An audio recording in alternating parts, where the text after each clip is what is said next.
అమ్మో! అమ్మాయేనా పార్ట్ 74 రచన మీనా కుమారి గారు.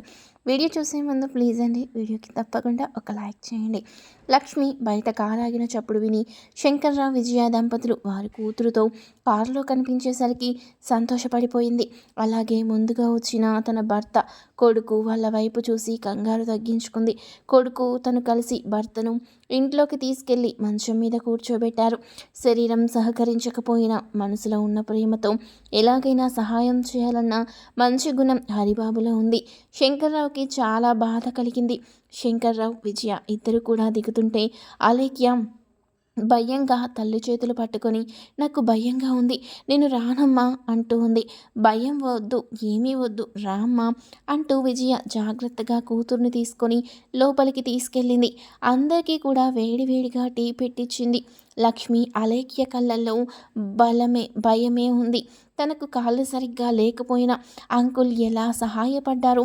తన మూతికి ఉన్న ప్లాస్టర్, తన చేతులకు కాళ్ళకు ఉన్న కట్లు విడదీసిన రేవంత్ నిజంగా ఆ సమయంలో తనకు నిజమైన ఫ్రెండ్లా అనిపించాడు. అల్లరి చిల్లరగా తన వెనకాలే వస్తూ ఏదో ఒకటి అంటూ అల్లరి చేస్తూ తమాషాగా ఉండే రేవంత్ ఇప్పుడు చాలా తెలివిగా ఉన్నాడు. కష్టమనేది తెలియకుండానే ఎవరికైనా సహాయం చేయాల్సిన పని ఉంటే తండ్రిలాగానే ఒళ్ళు చూసుకోకుండా సహాయం చేస్తున్నాడు. హరిబాబు సంతోషంగా చూశారు శంకర్రావుని. బాబు, జరిగిపోయిన విషయాలు అంటున్న హరిబాబు మాటలకు అవన్నీ కూడా గుర్తు చేయొద్దు హరిబాబు. నిజంగా నేను కొన్ని విషయాలు చాలా తప్పుగా నిర్ణయాలు తీసుకున్నాను. ఎప్పటికప్పుడే మా అన్నయ్య, నా భార్య వీళ్ళిద్దరూ కూడా మంచి విషయాలు చెబుతూ నాలోని విషయాన్ని అర్థం చేసుకుంటూ ముందుకు నడుస్తున్నారు అని చెబుతున్న శంకర్రావు మాటలకు హరిబాబు సంతోషపడుతూ, మీరు కోపంతో అలా ప్రవర్తించినా మమ్మల్ని విడిచిపెట్టలేదుగా బాబు. తర్వాత మీరు చేసిన సహాయం వల్లే మేము ఇక్కడికి రాగలిగాము, ఇలా ఉండగలుగుతున్నాము. ఈనాటికి మీరు పంపించిన డబ్బు తింటూ పిల్లోడిని చదివించుకుంటూ ఇలా బ్రతకగలుగుతున్నాం. నాకు వైద్యం చేయించడానికి అన్ని విషయాలకు ఇబ్బంది లేకుండా జరుగుతూ ఉంది మీ వల్లే కదా. నా కొడుకు నైట్ వాచ్మెన్గా వెళ్తున్నాడు సార్. ఇక్కడికి వచ్చాక నా కొడుకులో చాలా మార్పు వచ్చింది. అల్లరి చిల్లరతనం, బాధ్యత లేనితనం, ఆవారాగా తిరగాలి అన్న వేషాలు ఏమీ లేవు. ఒక పక్క చదువుకుంటున్నాడు, మరొక పక్క వాచ్మెన్గా చేస్తున్నాడు, ఇంకొక పక్క తల్లిదండ్రులను చూసుకుంటున్నాడు, నన్ను హాస్పిటల్కి తీసుకెళ్ళి వైద్యం చేయిస్తున్నాడు. ఇలా నా బిడ్డ మారతాడని కలలో కూడా అనుకోలేదు అంటూ హరిబాబు కళ్ళనీళ్ళు పెట్టుకున్నారు.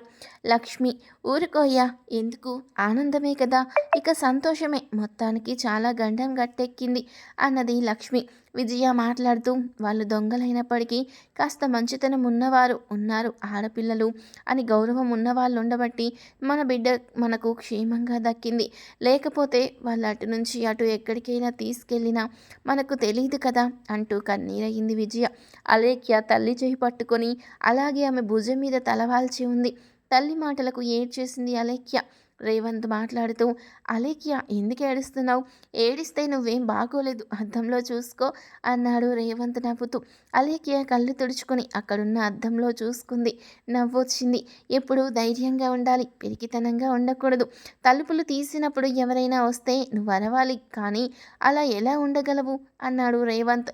లేదు, వాళ్ళు డోర్ తీయడమే నాకేదో మత్తుది ముక్కు దగ్గర పెట్టారు అనిపించింది, అందుకే నేను పడిపోయాను. ఏమీ తెలియదంటున్న అలేఖ్య మాటలకు శంకర్రావు గారికి కళ్ళల్లో నీళ్లు తిరిగాయి. హరిబాబు మాట్లాడుతూ, ఇంకా చాలే, జరిగిపోయిన విషయాలు ఎందుకురా మాట్లాడుతావు అంటూ మందలించారు. మరేం పర్వాలేదు, అలా జరిగిన విషయాన్ని మనం చెప్పుకొని విని ధైర్యం మాటలు చెబితేనే పిల్లలు తెలివిగా ఉండగలుగుతారన్నా అన్నది విజయ. విజయ చెప్పిన ప్రతి మాటలో కూడా నిగూఢమైన రహస్యం, బ్రతుకు మీద ఆశయం ఉంటుంది. నిజంగానే ఎందుకు ఇలా మాట్లాడేది అనుకున్న శంకర్రావుకి కూడా విజయ మాట్లాడిన మాట నిజమైన విషయాన్ని తెలియజేసింది.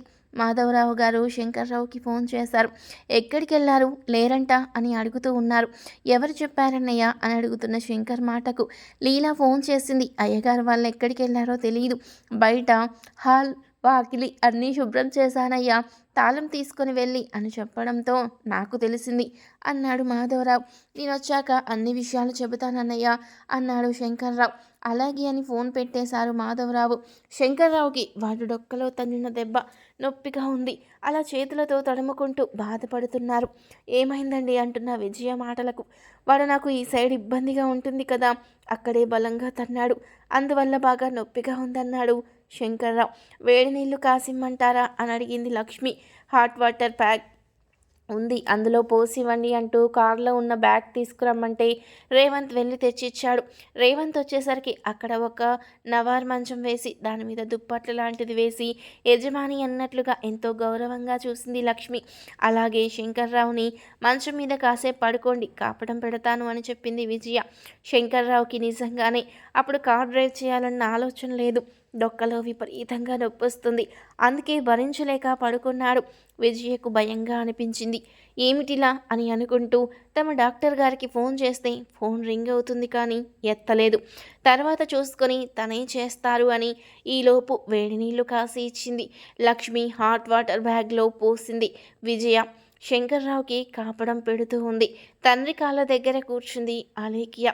అలేఖ్య ముఖంలో భయం ఇంకా పోలేదు. ఆ చేతులు ఇంకా వణుకుతూనే ఉన్నాయి. ఆ విషయం తలుచుకుంటేనే ఆ అమ్మాయి బిగుసుకున్నట్లు అయిపోతుంది. ఈ భయాన్ని ఎలా పోగొట్టాలో తన కూతురులో అని విజయ బాధపడుతూ ఉంది. అలేఖ్య, ఎందుకలా భయంగా ఉంటావు? కాస్త ఫ్రీగా ఉండు. వెనక చూడు, పెరట్లో చెట్లు ఉన్నట్లున్నాయి, ఇంకా ఏంటో కోడి పిల్లలు ఉన్నట్లుగా శబ్దం వస్తుంది అని చెప్పిన విజయ మాటలకు, అవునమ్మా, వెనకాల పెరడు చాలా పెద్దగా ఉంటుంది. ఇంటి గల వాళ్ళు ఎన్నో మొక్కలు వేసుకున్నారు. కాయగూరలు మొక్కలు, ఆకుకూరల మొక్కలు, అలాగే పళ్ళ చెట్లు, పువ్వుల చెట్లు చాలా ఉన్నాయి. ఇంకా కొంచెం జాగా ఉంటే నేను కొన్ని కోడి పిల్లలను చేయించి పెంచుతున్నాను, అందుకే అలా అరుస్తున్నాయి అంటూ మాట్లాడిన లక్ష్మి మాటలకు, వెళ్ళలేక్యా, వెనకాల పెరట్లోకి వెళ్ళి చూడండి అన్నది విజయ. కూతురు తన చేయి పట్టుకుంటే చేతులు వణుకుతున్నట్లు అనిపిస్తున్నాయి. ఆమె మనసును మామూలుగా తీసుకురావాలంటే ఏదో ఒకటి చేయక తప్పదు అనుకుంది విజయ. రేవంత్, అలేఖ్య, భయం లేదు, నేను చూపిస్తాను అన్నాడు. వెళ్ళమని తల్లి చెప్పడంతో అలేఖ్య చిన్నగా లేచి అడుగు వేసుకుంటూ వెళుతుంది. ఎందుకో చిన్న శబ్దానికి కంగారుగా ఉంది. ఎవరైనా గట్టిగా మాట్లాడితే భయంగా ఉంది. తనకి ఎవరు ఏం చేస్తారో, మత్తు వచ్చి పడిపోతే చంపేస్తారేమో అన్న భయం వదల్లేదు అనుక్షణం. అందుకే అలా బిక్కుమంటూ నడుస్తుంటే రేవంత్ మాట్లాడుతూ, ఏమిటలా చిన్నగా నడుస్తున్నావు, చీమలు చచ్చిపోవులే, రా అన్నాడు. అలేఖ్య అన్నాడు రేవంత్. అలేఖ్య నవ్వు తెచ్చుకొని పెరట్లోకి వెళ్ళింది. అన్నీ చూస్తే చాలా ఆనందం కలిగింది. మామిడి చెట్లు, జామ చెట్లు, దానిమ్మ చెట్లు, అరటి గెలలు వేసి ఇంకా చాలా బాగుంది. వెనక తోట, జామ చెట్ల మీద చిలుకలు వాలి ఉన్నాయి. ఆ గోడంచిన గోరింకలు, అలాగే పావురాళ్ళు గూళ్ళు పెట్టుకొని ఉన్నాయి.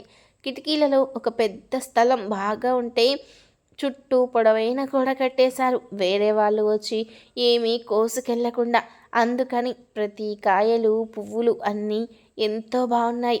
ఆనందంగా అనిపించింది. రేవంత్ కోడిపెట్టె దగ్గరికి వెళ్ళి ఆ డోర్ తీశాడు. వెంటనే కోడిపిల్లలు బయటకొచ్చాయి. వాటితో పాటు కోడి కూడా బయటకు వచ్చింది.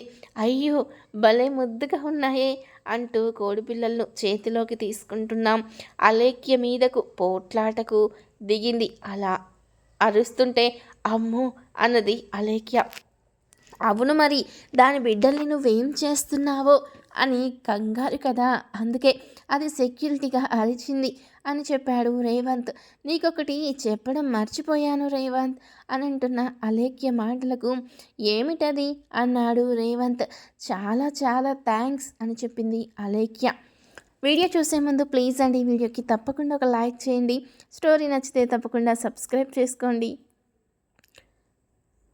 అలేఖ్య, మనం ఫ్రెండ్స్గానే ఉందాం, చక్కగా ఏదైనా ఒకరికొకరు ఆపదలు వస్తే మనకు మనమే ఉంటాం అని చెప్పిన రేవంత్ మాటలకు సంతోషంగా నవ్వింది అలేఖ్య. అలా భయంగా ఉండొద్దు. నీకేదైనా కష్టం వస్తే మీ నాన్నగారు, మీ పెద్ద నాన్నగారు, ఇంకా మీ అన్నలు అందరూ వచ్చేస్తారు. ఎందుకలా? అదే మీ నాన్నగారి దగ్గర పనిచేసే ఎంతోమంది కూడా నీకు హెల్ప్గా ఉంటారు, భయపడకు అన్నాడు రేవంత్. అలాగే అని చెప్పింది. ఆ చెట్ల దగ్గర కూర్చుంటే చాలా ఆనందం కలిగింది.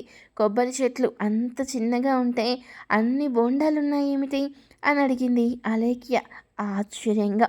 అవి గంగా భవాని కొబ్బరి చెట్లు, చిన్న వయసులోనే వచ్చేస్తాయి, కాయ నిండుగా లీటర్ పైన నీళ్లుంటాయి అని చెప్పి నవ్వేశాడు రేవంత్. తర్వాత ఏం జరిగిందనేది నెక్స్ట్ పార్ట్లో తెలుసుకుందాం. వీడియో నచ్చితే తప్పకుండా లైక్ చేయండి, తప్పకుండా సబ్స్క్రైబ్ చేసుకోండి. Thank you for watching.